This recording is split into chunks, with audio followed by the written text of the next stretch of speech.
வணக்கம் and welcome to my channel. This is Aafrin. So இன்னைக்கு நம்ம என்ன வீடியோ பார்க்க போறோம்னு பாத்தீங்கன்னா all in one side dish தாங்க பார்க்க போறோம். எக் குருமா 10 நிமிஷத்துல ரொம்ப டேஸ்டியா ரொம்ப யம்மியா எப்படி செய்யலாம்ங்கறத நான் உங்களுக்கு சொல்ல போறேன்.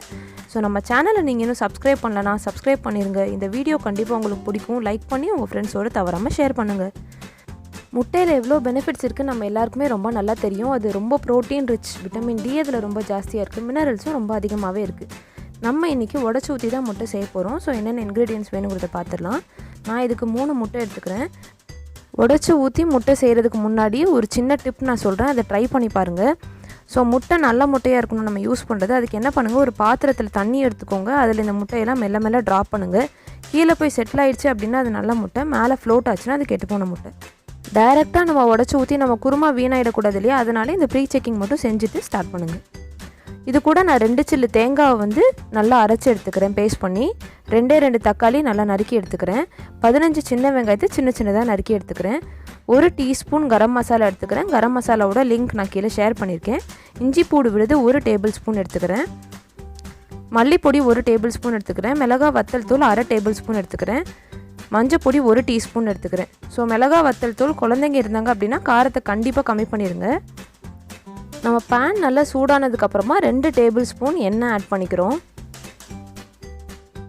ஸோ எண்ணெய் சூடானதுமே வெங்காயம் தக்காளி சேர்த்துக்கலாம். வெங்காயம் நல்லா வதங்கி பொன்னிறமாகணும். தக்காளி நல்லா வேகணும்.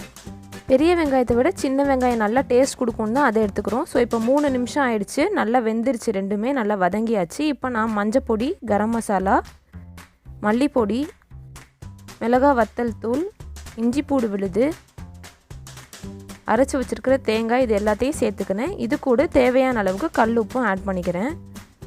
நல்லா கலந்து விட்டுக்கோங்க. 1 கப் தண்ணி இதோட சேர்த்துக்கலாம். சேர்த்துட்டு நல்லா ஒரு 2 நிமிஷம் கொதிக்க விடுங்க. கொதிச்சதுக்கப்புறமா மல்லி இலை இதோடு சேர்த்துக்கிறோம். எதுக்கு கொதிக்க விடுறோன்னா நல்லா ராஸ்மெல் போகணும், அதுக்காண்டி கொதிக்க விடுறோம். ஸோ இப்போ ராஸ்மெல் எல்லாம் போயிடுச்சு. முட்டையை நம்ம இதோட உடச்சி ஆட் பண்ணிக்கலாம். நான் ஆல்ரெடி முட்டையை செக் பண்ணிட்டு தான் சேர்க்குறேன். முழுசாக முட்டை வேணும்னு நினச்சிங்கன்னா ரொம்ப மிக்ஸ் பண்ணாதீங்க. எங்கள் வீட்டில் ஃபுல்லாக நாங்கள் வந்து க்ரஷ் பண்ணி தான் சாப்பிடுவோம். அதனால் முழுசாக நான் மிக்ஸ் பண்ணிட்டேன். ஸோ நல்லா ஒரு 3 நிமிஷம் ஆகும் முட்டை வேக. ஸோ சூப்பராக பர்ஃபெக்டாக முட்டை குருமா ரெடி ஆயிடுச்சு. இதை நம்ம இட்லி, தோசை, இடியாப்பம், பூரி, சப்பாத்தி எது கூடனாலும் சைடிஷாக வச்சு சாப்பிட ரொம்ப நல்லாயிருக்கும். ரொம்ப டேஸ்டியாக இருக்கும். முட்டையோட பச்சை வாடை அடிக்கவே செய்யாது. புதுசாக சமைக்க பழகிறவங்க கூட இந்த ரெசிப்பியை ரொம்ப ஈஸியாக செஞ்சிடலாம். கண்டிப்பாக ட்ரை பண்ணிவிட்டு உங்கள் கமெண்ட்ஸை கீழே ஷேர் பண்ணுங்கள். இன்னும் என்னென்ன வீடியோ ஷேர் பண்ணணும் நீங்கள் சொன்னீங்களோ எல்லாத்தையுமே நான் செஞ்சுட்டு தான் இருக்கேன். ரொம்ப சீக்கிரமே அப்லோட் பண்ணிடுறேன். தேங்க்ஸ் ஃபார் வாட்சிங். இன்னொரு இன்ட்ரெஸ்டிங்கான வீடியோவோட நான் உங்களை மீட் பண்ணுறேன். Until then bye bye and take care. Happy weekend.